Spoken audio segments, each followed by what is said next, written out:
In 1934, America's most enigmatic prophet, Edgar Cayce, slipped into a deep trance, his body resting upon the familiar couch in a dimly lit Virginia Beach study. Outside, the morning mist rolled over the sand, as if carrying secrets from the future.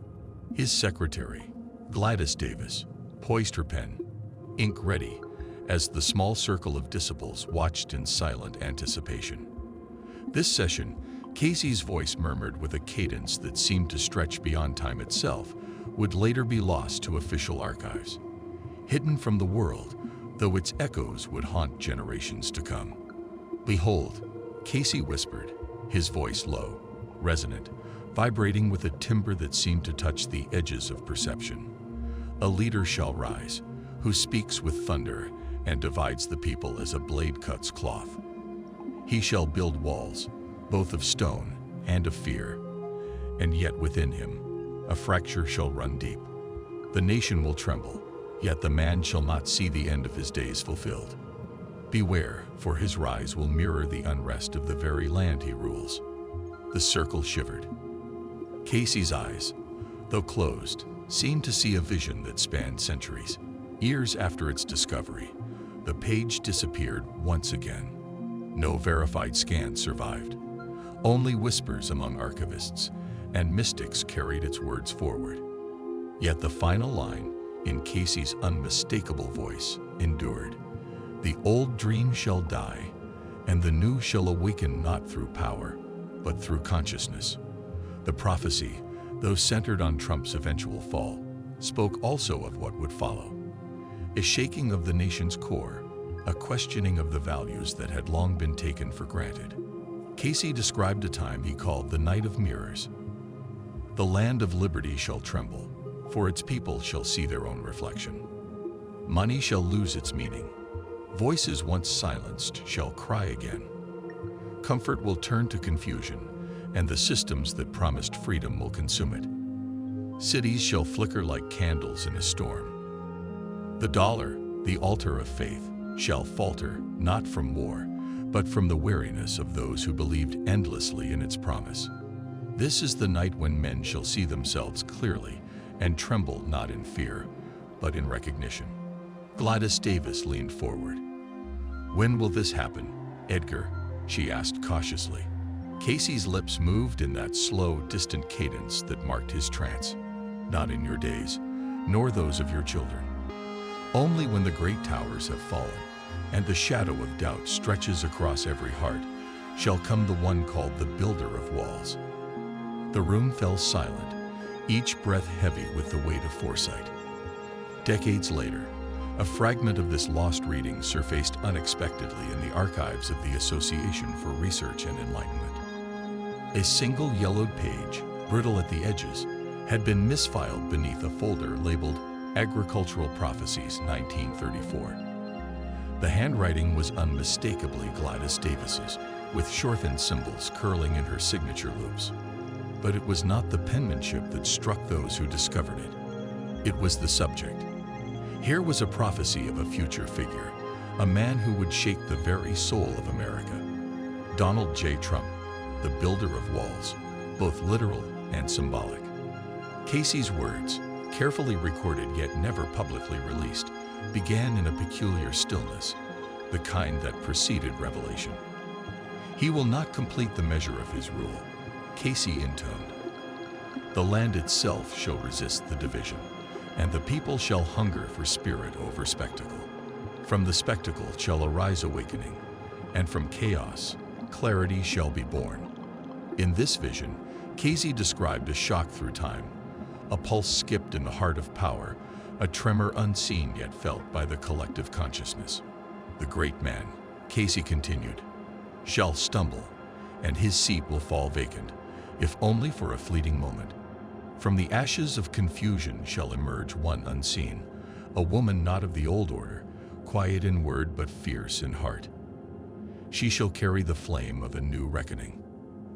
Those in the study felt a shiver at the implication. Some dismissed it as allegory. Others recognized it as a direct foretelling of a leader who thrived on spectacle, division, and pride. The prophecy painted Trump's rise as a mirror to the nation's descent into unrest, a reflection of its own fractures. Cayce elaborated, "The woman, not of the old order, is no mere figurehead. She embodies the rebirth of conscience, a collective spirit that rises from unexpected quarters. Her emergence will be guided not by ideology, but by principle. The house shall tremble, yet it is not the fall of walls, but the awakening beyond them that shall define the times." Those who later studied this lost reading marveled at its duality, chilling in its portrayal of division, yet radiant with the promise of renewal. During this period, Cayce foresaw the rise of what we now call the Internet, describing it as a great web of wires and light, encircling the earth, catching lies and truths alike, each mirroring the other until men no longer know which is which. He warned, however, that within this confusion, a spark of awakening would ignite. "The very tool that enslaves shall become the torch of remembrance," he murmured. "The eagle shall bow its head, not in defeat, but in reflection." Through this crucible, the American spirit would be humbled and purified. Cayce spoke of a covenant renewed, not of party or flag, but of purpose, born from silence and contemplation, from the heart of men and the heart of their Maker. "Those who once divided shall rebuild, not for profit, but for promise." As the night of mirrors ended, the old world would not return. Power would shift from the halls of governance to the people themselves, awakened, humbled, and ready to forge anew. Cayce envisioned communities no longer bound by ideology, but by shared purpose.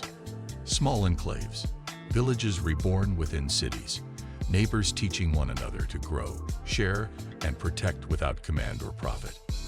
Electric towers hum, but no longer for greed. They serve the harmony of many.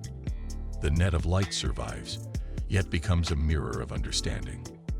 Algorithms of division fall away, replaced by the wisdom of the heart. From the ruins of the old government, a council would arise, chosen not for wealth or lineage, but for trust. The woman shall lead in compassion, and the man shall follow in service.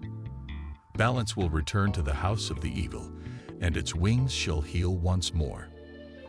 Cayce's followers later recognized this female figure as a guide, not a ruler, embodying moral clarity and leading the nation toward unity.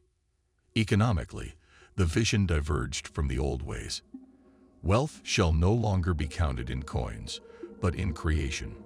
Energy, invention, and cooperation shall become the currencies of the new era. Teachers shall be as rich as builders.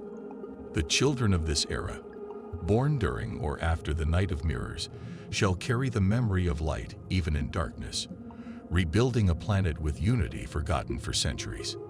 They shall see not race, flag, or border, but only the single flame within all.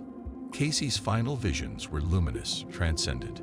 He spoke of a world where Christ consciousness walks not as one, but as all mankind remembering.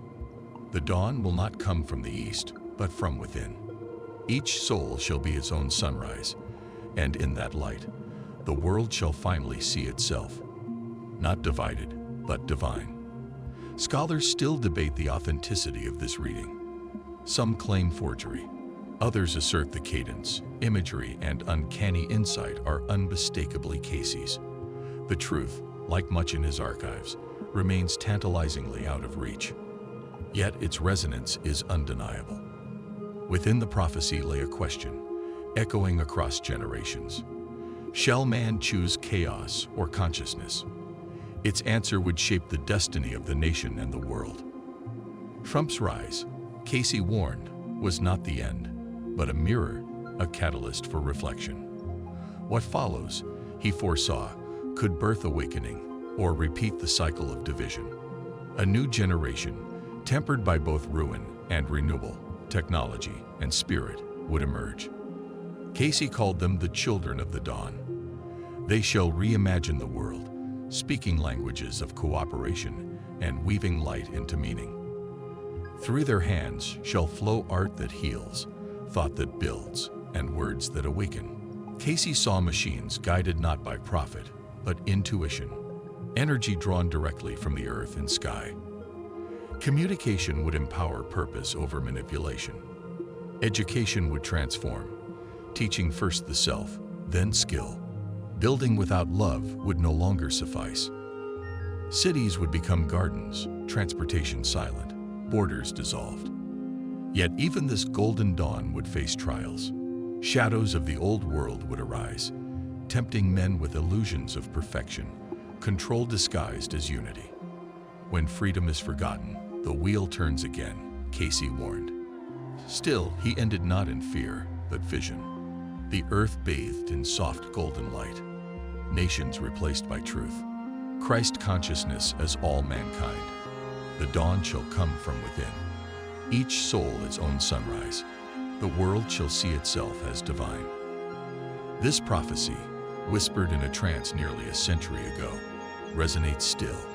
It speaks directly to us, to Trump's era, to the choices we face, to the awakening. As the vision deepened, Edgar Cayce's voice grew more insistent, threading through the silence of the study as if time itself had paused to listen. From the fractures that Trump's rise has wrought, he murmured, shall emerge not chaos alone, but a clarity born of necessity. The nation, shaken by the spectacle of division, shall awaken to the limits of mere spectacle, recognizing that walls, both of stone and ideology, cannot contain the human spirit. He paused, and a hush fell over the room. The prophet's eyes, still closed, seemed to see vast panoramas of the future. The people will confront the mirror of their own creation. Social structures, long taken for granted, shall falter under scrutiny. The markets, the symbols of faith and greed, shall tremble as confidence erodes not from conquest, but from consciousness. Wealth, as once defined, shall crumble, revealing the emptiness of accumulation without purpose. Gladys Davis's hand shook slightly over her pen, recording every syllable. And the leaders, Edgar, she asked softly. Cayce's lips moved slowly, his cadence deliberate. The builder of walls, he said, will stumble, caught in the web of his own making. His pride shall echo through the corridors of power, yet it will be the people themselves who unravel the illusion. From this, a force unexpected shall rise, a coalition not of party, but of moral clarity. And among them, a woman, unrecognized by the old order, shall bear the mantle of guidance, leading with insight and quiet courage. Cayce's trance revealed the subtle workings of technology and human interaction. The net of light, he intoned, shall spread across the earth, ensnaring both lies and truths. At first, men shall be confused, unable to discern one from the other. But from this confusion, some shall awaken, using the very instruments of deception as tools of illumination. The children born during this era, those I call the children of the dawn, shall inherit this knowledge and wield it wisely. They shall see through the illusion of endless growth, through the spectacle of power, to the essence beneath. He described the profound shift in governance. The old offices, the halls of politics, will no longer dictate destiny. From the ruins shall arise councils, chosen not for wealth, nor for lineage, but for trust, virtue, and vision. The woman of insight will guide compassion. The men will follow in service. Their leadership will be subtle yet pervasive, shaping the renewal of society not through coercion, but through example. It will be a time when the ideals of democracy are reborn in practice, not just theory. Cayce's vision extended to education, economy, and human relations. Schools shall transform into sanctuaries of discovery, fostering wisdom before obedience. Children shall learn to listen first to their own hearts, then to the world around them. Work shall be measured by creation and cooperation, not accumulation. The children of the dawn shall rebuild cities into living ecosystems, integrating technology with nature. Transportation shall hum silently, energy drawn from wind, sun, and the earth itself, no longer enslaving, but liberating. Yet even amid this luminous vision, Cayce foresaw challenges. Shadows linger, he warned. Even in the golden dawn, remnants of the old world will seek to reclaim dominance. Men shall be tempted by control disguised as unity. The desire to manage the mind of man will rise again, subtle and seductive. It is in these trials that the true awakening shall be tested. The children of the dawn must remember that freedom is sacred, that the soul is not meant to be controlled, but awakened. The prophet's words grew solemn. In the aftermath of Trump's division, in the turbulence of markets and politics, the people shall experience humility. Communities shall form anew, bound by purpose, not profit. Borders shall blur, ideologies shall bend, and humanity shall glimpse its shared essence. Trust, empathy, and knowledge shall become the currencies of life. Those who sow division shall themselves witness the rebirth of collective conscience. Cayce saw a world transformed. The eagle will no longer soar as a symbol of dominion, but as a symbol of reflection. Faith in commerce will fail, but faith in cooperation and conscience shall rise. People will gather in circles, not to debate, but to build. Water, food, and energy will be shared. Creation and innovation shall flourish. The net of light, once a mirror of lies, will become a mirror of understanding, reflecting not deception, but wisdom tempered by the heart. He detailed the rise of the children of the dawn. They shall inherit a world of remnants, yet they will rebuild it with vision. No longer constrained by past divisions, they will weave new societies from the lessons of error. Energy and knowledge will flow freely. Technology, once a tool of manipulation, shall empower enlightenment. Machines will dream not of profit, but of harmony. Education will cultivate intuition, creativity, and empathy. The world shall learn that true power is not force, but understanding. Cayce's final vision grew transcendent. The dawn will emerge not in monuments, but in the hearts of men. Christ consciousness, as all mankind, shall awaken. The legacy of division, exemplified by the builder of walls, shall fade into memory. Trump's rise and fall were but catalysts, mirrors reflecting the human condition. The future will be defined by those who awaken, who see beyond spectacle to the spirit beneath. He envisioned global renewal.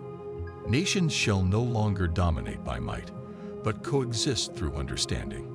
Knowledge and energy shall be shared. Borders shall dissolve into communities of purpose. Cities shall bloom with gardens, silent energy, and flowing creativity. And yet, even in light, shadows will linger, testing the vigilance of the awakened. Illusions of unity, perfection, and control will tempt men to forget freedom's sacredness. The cycle may turn again if remembrance fades. Yet Cayce concluded with hope. The earth bathed in soft golden light, humanity recognizing its shared essence. The dawn shall arise from within each soul. Each mind, each heart, shall become its own sunrise. The world shall finally see itself not as divided, but divine. The children of the dawn, born of reflection, tempered by trial, and guided by purpose, shall inherit not the world of their forebears, but the world reimagined.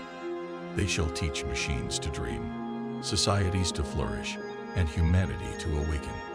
And so, the prophecy ended as it began, in a trance, a vision beyond time, where Trump's role as builder of walls became the mirror that reflected a nation's potential for both division and unity.